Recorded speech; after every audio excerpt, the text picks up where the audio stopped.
This week we talk making samples, how to make sure you get your sample on time, and how to make sure that that sample is exactly what you wanted.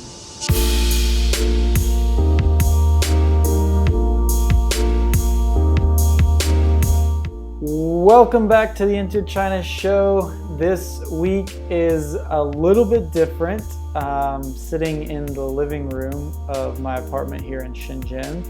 And this week is different also because I have a co-captain to kind of steer this conversation. Rico is joining me. Say hi, Rico. Hello. Nice to meet you guys again. Yeah. Enter China show, we meet again. And this time it's not an interview. We're just gonna kind of go back and forth on the topic of samples, getting a sample. So far we've kind of gone from, we've got a design, we've found a factory, and now we're looking to get a sample made. And this is an exciting process, but it can be difficult too. So we are going to walk through what it takes to get a sample and things you should look out for and things you should consider when you're talking to the factory. So let's just go ahead and jump right in and talk about the first thing, which is making sure you have all of your documentation aligned and organized and set up. So Rico, maybe you can share a little bit about some of the documentation that we should have prepared. Yeah, so I guess in this episode we're focusing on getting ODM samples made. So, there's OEM, ODM. OEM is original equipment manufacturer. ODM is original design. So clearly, if you have an original design, it's something that hasn't been made before. You might be able to reference other products that are similar, but some of the necessary documents are a CAD file. There's a tech pack. If you have specific colors, you want to get the Pantone color codes. Add any notes, bullet pointed instructions. Try to walk through all that information with the suppliers. So what is a CAD file? CAD file is it's an engineering file. It's like a 3D rendering, which normally has all the specifications and the various dimensions of the product, including maybe even the Pantone colors. A tech pack is more so when you're dealing with textiles, so like clothing, shoes, even tents, anything to do with materials is going to be a tech pack. A CAD file is going to be more like the physical products, like a microphone or a toy or a laptop. That's going to have a CAD file. Yeah, and so when you're preparing the documents, you're going to come to the factory and you're going to say, hey, look, here's my CAD file. And you feel very accomplished, like you've made this beautiful looking engineering drawing. And a lot of times they'll look at it and say, this is great, but we need to tweak it to match our needs and our machines and our process. And so you don't just want to have your files prepared. You want to also understand with the factory, what are their requirements. So you know what your requirements are, but based on their machines and the way that they do things, what are their requirements that they have? And that's going to change your documents a little bit. I mean, it won't change your design necessarily. It'll just change the way that factory interacts with your documents. So make sure that when you hand over your documents and you say, here's what I want, that you ask this extra question of like, okay, and now how do you interact with this document? Like, how are you going to use this? Because they might not immediately offer up that information. One thing I was going to point out with regards to asking them how they use the document, some factories don't use the CAD file. Like, they'll use it to make the initial sample, and then past that, they work off of a physical sample, because a lot of times the workers in the factory don't know what a CAD file is. So it's just easier for them to work off of a physical product. And it's good to know that, right? Because you might think, well, the CAD file has everything perfectly aligned in this color and the Pantone code. But if they're working off of the sample is not going to be as perfect as a 3D rendering, right? So you have to have those things in mind so you can set your expectations accordingly. It's not a bad thing for them not to use the CAD file, but you should know that they're not using it, right? It's just something to keep in mind with regards to that. Yeah, and I remember I brought my CAD file to them and I said, here's what I want. And they looked at it and they said, this is great. Can we have the source file so that we can rework it a little bit to match the way that we do things. And I said, sure. And they went ahead and did that. And it turned out perfect. The main thing to keep in mind with China is like everything is visual. Like if you have visual aids, you should be able to get things done. The less text that you use and the more visual aids that you use, whether it's bringing a sample of another product that is very similar to yours, or maybe even just the material, and you say, hey, I want to make my product with this design with this material, and you give them that sample. That's the best way to get your samples made properly. Yeah, and in all of this, hear us saying that you want to make sure they understand you 100% about what you're looking for and the engineering kind of specifications of it before they open a mold. Because the moment they make a mold, that's a lot of cost to you, and if you need to make a change after that, it's going to be double the cost. So you want to eliminate all the possibilities that you might have to open another mold because there was a mistake on the front end. Usually, if you're going to make samples prior to the mold, they'll be like handmade samples, depending on the material. Like when we've worked with plastic products, we've had them 3D printed, and so that we can actually see it in a 3D version. But then you probably won't be able to do that with other products, right? So depending on what kind of product you're making, you can probably get handmade or 3D printed samples made prior to opening the mold, and then at least you already have some sort of visual confirmation of what the product is supposed to look like. Right. Okay, so the next thing is timeline. Like you want to make sure that you're clear on when your samples are going to come to you.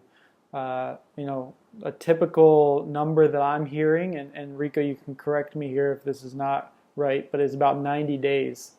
You say, I want to see a sample. You show them the CAD. They open the mold. If you're doing 3D printing, you can iterate a lot more quickly.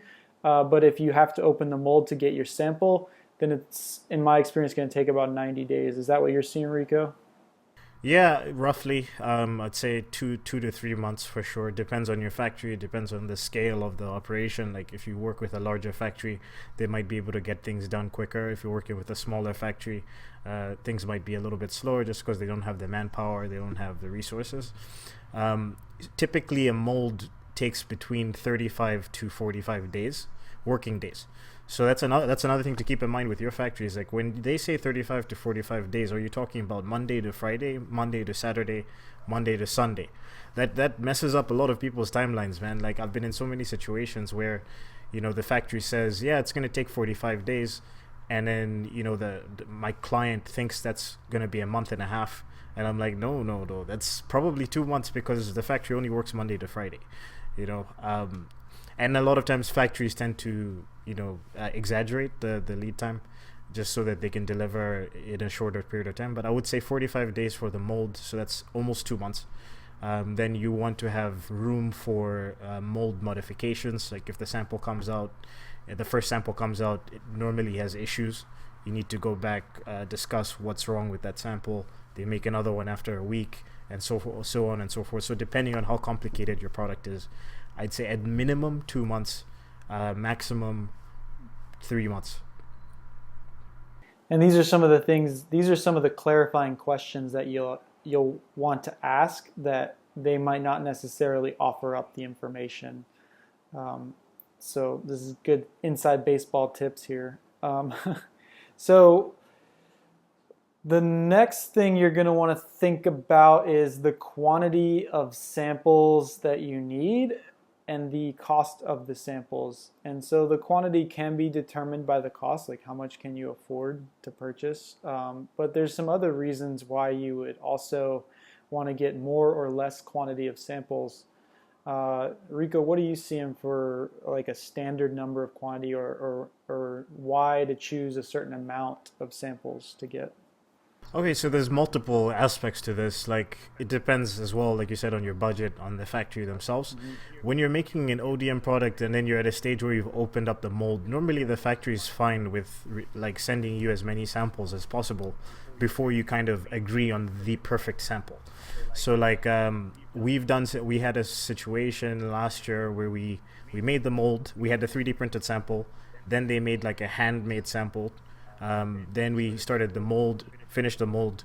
We got like the first sample wasn't even the fully made product. It was actually just pieces And then they sent us another sample the next week that was actually put together.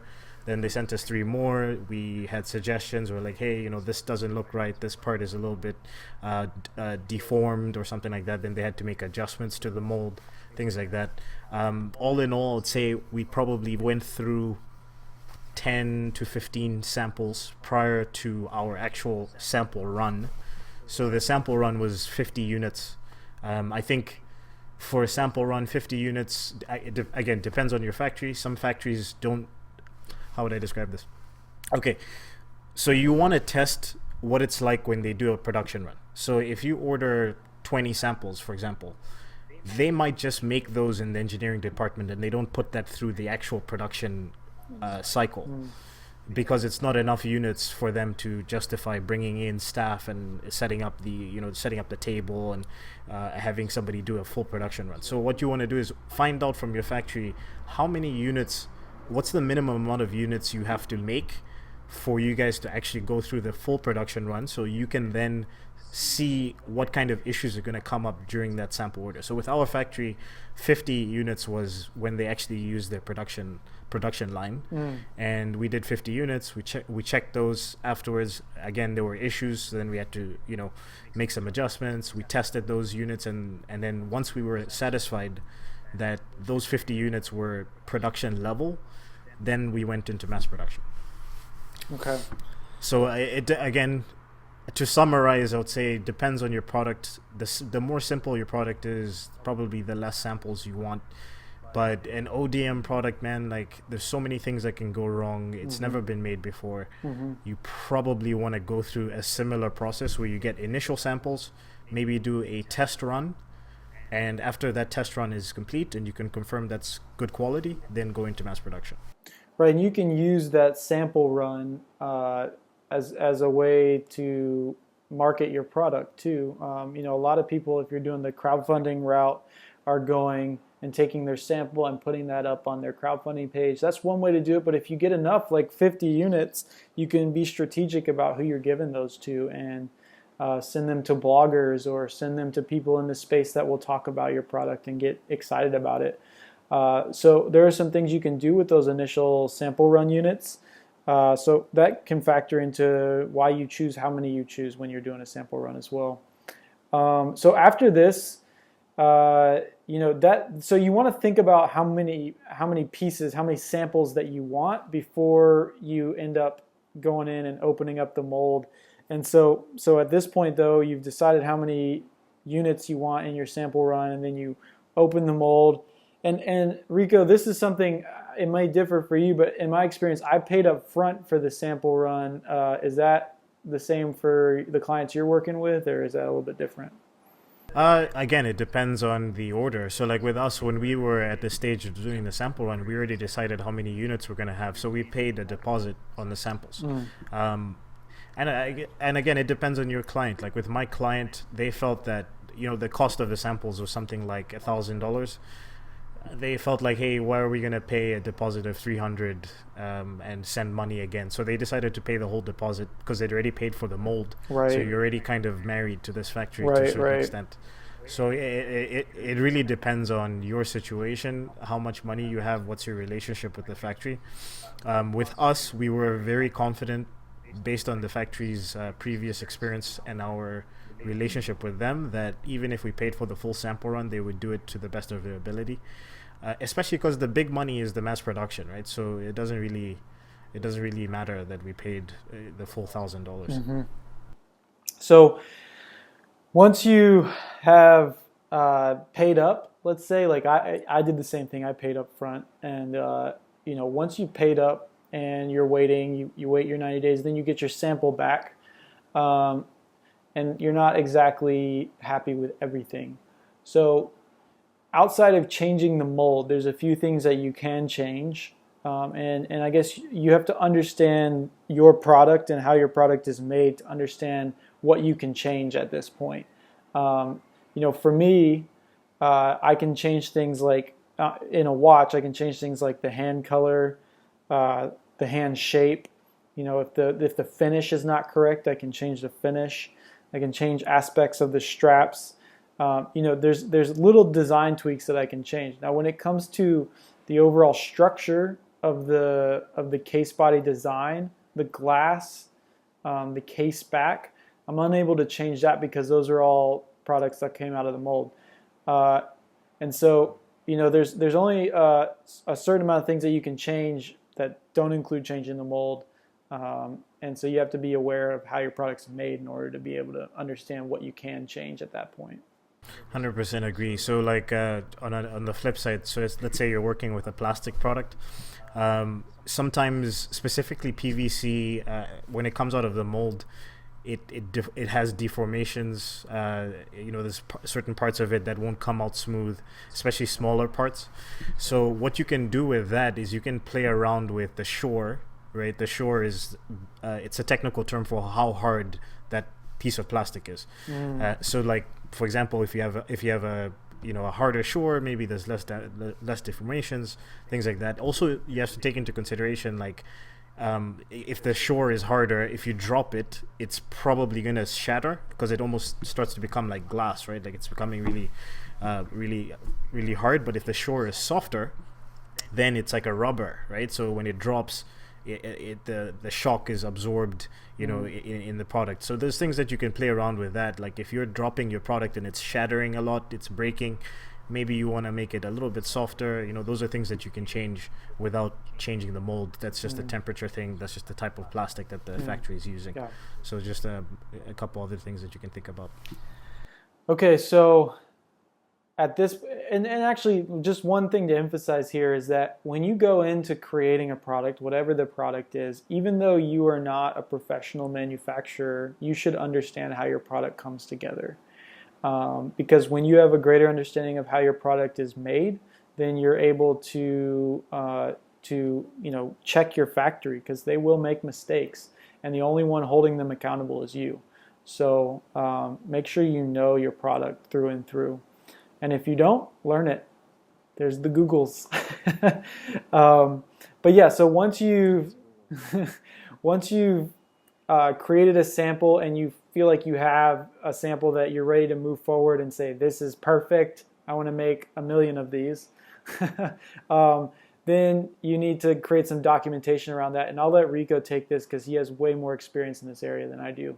So you can talk about documentation. All right, so like in your sales agreement, what you want to do is like you want to have an agreed perfect sample. Every factory knows about the perfect sample. So this is going to be one sample that you agree is going to be the production standard. So remember I said earlier that a lot of factories don't use the tech pack or the CAD file past a certain stage. This is probably that stage where you need to make sure that whatever product you're saying is good is really good, because that's what they're going to pay attention to. That's what they're going to give their production line staff to reference as good quality. So you want to have that obviously in your sales agreement to say that the production quality will be adhered to this perfect sample. Have a picture of the perfect sample in the contract.